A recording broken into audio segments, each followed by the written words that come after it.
This spring break, this past year, I went to Edinburgh, Texas with my college ministry for a mission trip.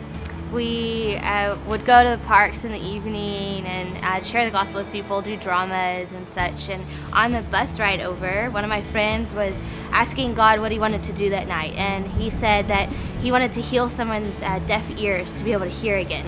And so she was really excited to see God do that. So after we performed a drama and did a dance and explained the gospel to the people that were watching, I asked the lady who was sitting next to me, I said, is there any way I can pray for you tonight? Jesus loves you so much and he wants to touch you tonight.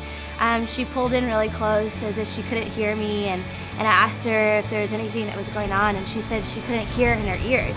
She had people pray over her time after time again, and she would go to church and have people lay hands on her and pray over her, but she had seen nothing happen. She had gotten to a point with her relationship with Jesus to say, you know what, I don't even want anybody to pray for me anymore, because I don't believe it's going to happen anymore. And she even would stop going to church because she couldn't hear the preacher speak and give sermons on Sundays because it was so hard for her to even understand what he was saying.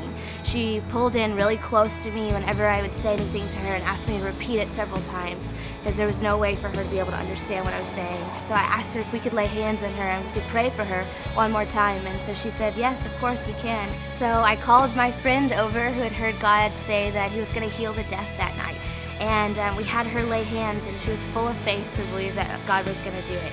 So I asked the lady, I said, how, from a 0 to a 10, how much are you able to hear right now? And a 0 being she had no problems, and a 10 being she couldn't hear at all. She said it was an 8. So she couldn't hear 80% of what she wanted to hear. And I said, okay, we're going to believe, God, that you're going to be a 0 today. And so she agreed, and we laid hands on her. And after we finished praying, she said that it felt like it was a 6, that she could hear a little bit better, but that it wasn't fully restored. And so I told her the story of how Jesus laid hands on the blind man.